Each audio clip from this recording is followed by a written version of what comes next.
तो आदाब, नमस्कार, गुड इवनिंग, सत श्री अकाल। एक बार फिर आप तमाम लोगों का स्वागत है क्राइम तक की कहानी के इस एपिसोड में। उम्मीद है पूरी फैमिली अच्छी होगी, अपना ख्याल रख रही होगी। पिछले कुछ दिनों से लगातार कनाडा भारत, भारत कनाडा, निज्जर की हत्या, कनाडा का इल्ज़ाम, यही सारी खबरें चल रही हैं। और कनाडा लगातार यही कह रहा है कि जो खालिस्तानी समर्थक या खालिस्तानी आतंकवादी हरदीप सिंह निज्जर की हत्या के पीछे भारतीय खुफिया एजेंसी रॉ का हाथ है। तो ये लगातार आप तो सुन ही रहे हैं, मैं इस बारे में कोई बात नहीं करूँगा। सवाल ये है कि हरदीप सिंह निज्जर की 18 जून को हत्या कैसे हुई, कौन लोग थे, कहाँ पे यह हत्या हुई, उससे पहले क्या हुआ, उसके बाद क्या हुआ, और रॉयल कैनेडियन पुलिस जो इस मामले की जांच कर रही थी, इस कत्ल की तफ्तीश कर रही थी, उसने क्या किया। ये पूरी कहानी सुनने के बाद एक चीज़ तय है कि आपको यकीन हो जाएगा कि हम लोग सिर्फ अपने ही देश की पुलिस के बारे में कहते हैं, अरे लेट लतीफ़ है, ये है, वक्त पे नहीं आती, एरिया को लेकर थानों के बीच में झगड़ा होता है। लेकिन ऐसा नहीं है। आज की कहानी सुनने के बाद आपको अंदाज़ा होगा कि कनाडा की पुलिस का हाल भी कुछ अलग नहीं है। 18 जून इसी साल रात के 8 बजे थे। कनाडा में एक स्टेट है ब्रिटिश कोलंबिया, और जैसे अपने यहाँ बहुत सारे स्टेट हैं, यूपी, महाराष्ट्र, बिहार, बंगाल। तो ब्रिटिश कोलंबिया एक स्टेट और उसका एक शहर, उस शहर का नाम सरे। तो इसी सरे में एक गुरुद्वारा है। इस गुरुद्वारे का नाम है गुरु नानक देव गुरुद्वारा। ये सरे शहर में है और ब्रिटिश कोलंबिया स्टेट है। और ब्रिटिश कोलंबिया में सिखों की तादाद काफ़ी ज़्यादा है। तो गुरु नानक देव गुरुद्वारा, इसके जो प्रेसिडेंट, उसका नाम है हरदीप सिंह निज्जर। तो ये इस गुरुद्वारे का प्रेसिडेंट। 18 जून रात करीब 8 बजे हरदीप सिंह निज्जर अपने ट्रक के साथ इस गुरुद्वारे में मौजूद था और 8 बजे के आसपास वो गुरुद्वारे से बाहर निकलता है। गुरुद्वारे के बाहर एक पार्किंग एरिया थी पूरी, और पार्किंग एरिया के बराबर में एक पार्क था। पार्क या छोटा मोटा ग्राउंड टाइप, जहाँ पे लोग फुटबॉल, कबड्डी खेला करते थे। ये सारा गुरुद्वारा कैंपस के अंदर की बात है। तो इसी गुरुद्वारे की पार्किंग में हरदीप सिंह निज्जर का ट्रक पार्क था। ठीक 8 बजे 18 जून की रात हरदीप सिंह निज्जर गुरुद्वारे से बाहर निकलता है और ट्रक का दरवाज़ा खोलता है और ड्राइविंग सीट पर बैठ जाता है। ट्रक वही चला रहा था।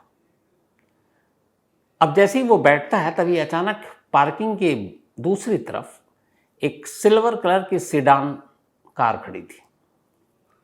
वो कार वहीं पे पहले से थी, शायद किसी का इंतज़ार कर रही थी।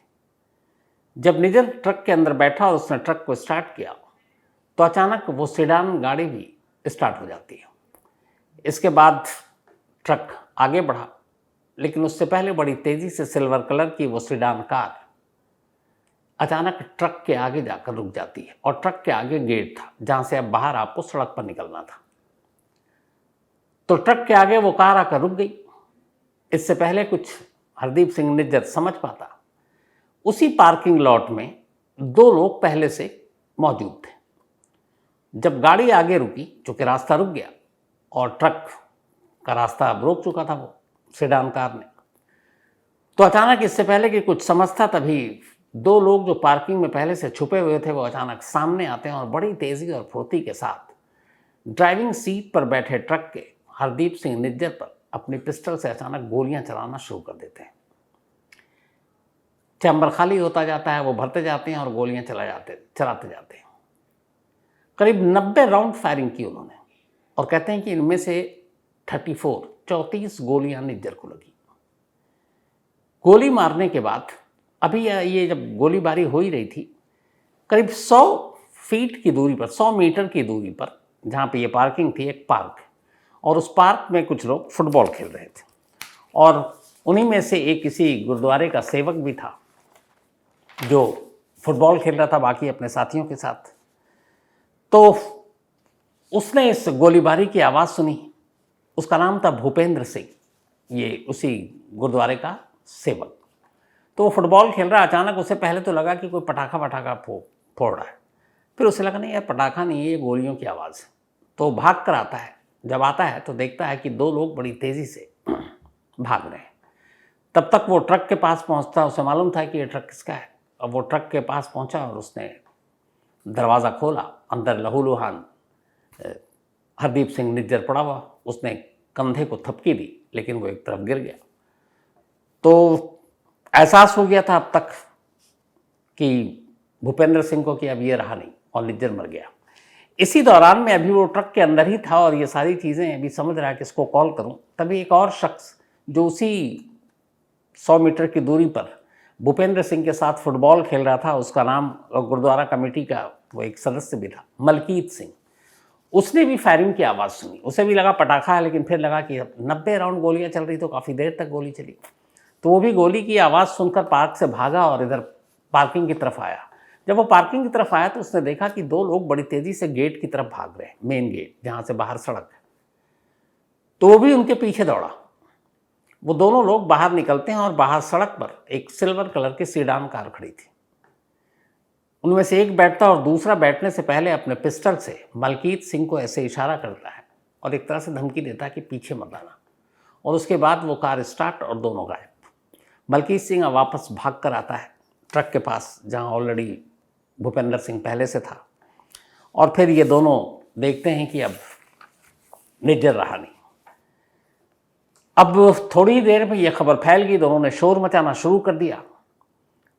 गुरुद्वारे के जो केयरटेकर थे चरणजीत सिंह, इसके बाद अब वो वहाँ पर मौके पे पहुँचते हैं। तो चरणजीत सिंह जब पहुँचे तो फिर अब तक लाश निज्जर की वहीं पड़ी हुई है। अब लाश के साथ चरणजीत सिंह जो गुरुद्वारे का केयरटेकर। इसके बाद अब गुरुद्वारे में चारों तरफ तेज़ी से कोहराम मच चुका था। फिर किसी ने फ़ोन किया पुलिस को। पुलिस को फ़ोन करने के बाद रॉयल कैनेडियन पुलिस 8:27 पर कॉल किया गया था कैनेडियन पुलिस को कि ऐसे ऐसे इस गुरुद्वारे में गोली चली है और आप आ जाइए। लेकिन रॉयल कैनेडियन पुलिस की टीम करीब फ़ोन करने के बाद 12 से 20 मिनट की देर के बाद पहुंचती है। मतलब कॉल कर लिया, उससे 12 से 20 मिनट के बाद पहुंची। जबकि इस गुरुद्वारे के बाहर चारों तरफ हमेशा रॉयल कैनेडियन पुलिस और सरे पुलिस की गाड़ियां पेट्रोलिंग पे रहती हैं, चक्कर काटती रहती हैं हर 2 मिनट में। लेकिन जब इनको फ़ोन किया गया तो 12 से 20 मिनट की देरी से पहुंची है पुलिस की टीम। और सबसे पहले पहुंची रॉयल कैनेडियन माउंटेड पुलिस, इसको RCMP भी कहते हैं वहाँ पर। तो RCMP यानी कि रॉयल कैनेडियन माउंटेड पुलिस की टीम पहुँच गई। अब वहाँ पहुँचने के बाद थोड़ी देर में उन्होंने फिर मैसेज दिया कि यहाँ पे ऐसे ऐसे एक शख्स पड़ा हुआ जिसे गोली लगी। तब तक जो लोकल सरे पुलिस थी वो भी पहुँच गई। अब मौके पर सरे पुलिस भी मौजूद है और रॉयल कैनेडियन माउंटेड पुलिस भी मौजूद है। अब दोनों वहाँ मौजूद हैं। इसके बाद क्या होता है, जो सारे चश्मदीद हैं उनके हिसाब से इसके बाद होता ये है कि अगले 1 घंटे तक रॉयल कैनेडियन पुलिस और सरे पुलिस के बीच इस बात पर बहस हो रही थी कि ये केस की इन्वेस्टिगेशन कौन करेगा, कौन इस केस की जांच करेगा, ये ज्यूरिसडिक्शन किसका है। 1 घंटे तक 2 फोर्स आपस में लड़ते रहे कि ये केस किसका है। ये हम लोगों ने अपने इंडिया में बहुत देखा, दिल्ली नोएडा में बहुत होता है, बल्कि 2 थानों में एक ही शहर के बीच में झगड़ा हो जाता है कि यार ये तुम्हारा केस, ये तुम्हारा केस। उसमें कई बार बड़े बड़े इंसिडेंट हो गए।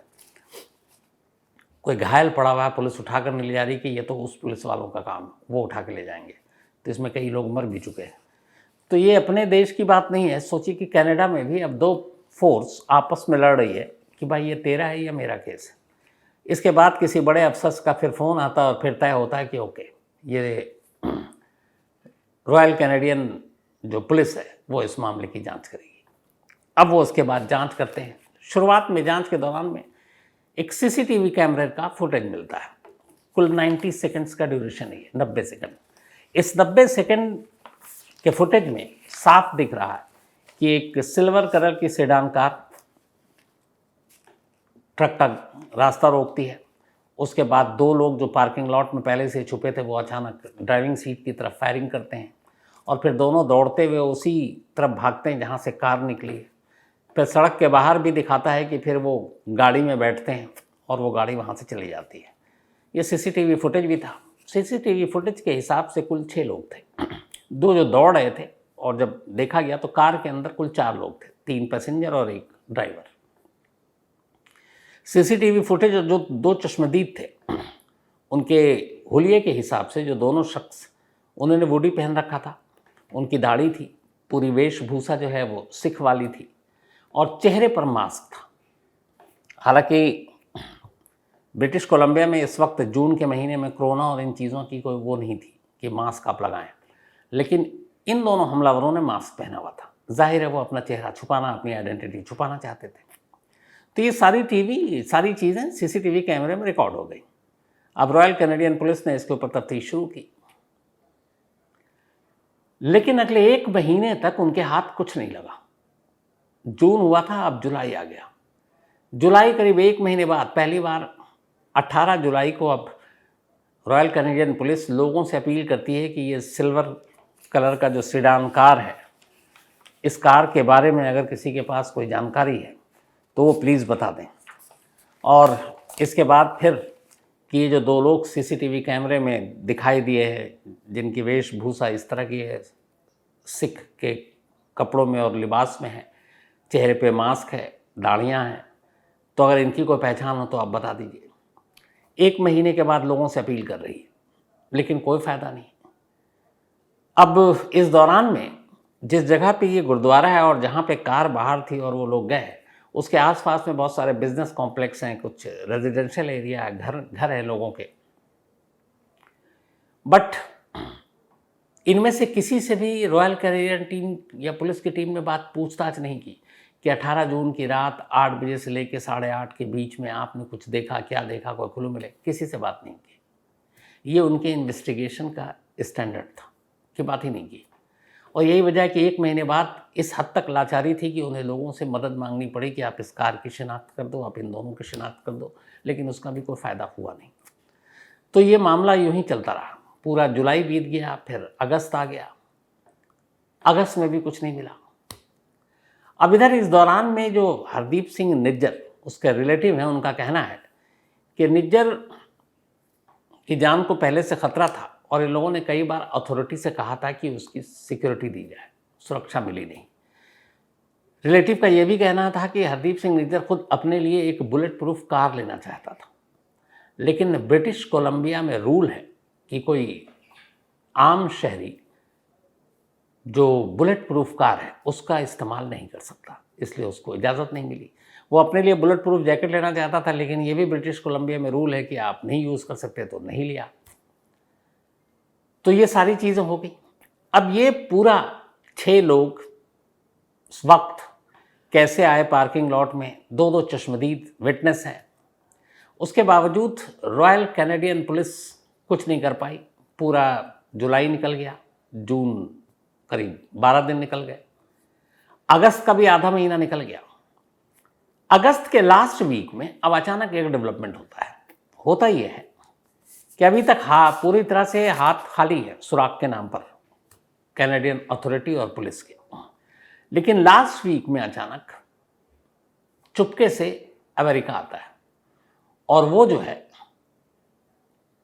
कैनेडियन अथॉरिटी को ये बताता है कि ये जो निज्जर का कत्ल हुआ है, इसके जो सुराग हैं, ये कहीं ना कहीं भारतीय एजेंसी की तरफ इशारा कर रहे हैं।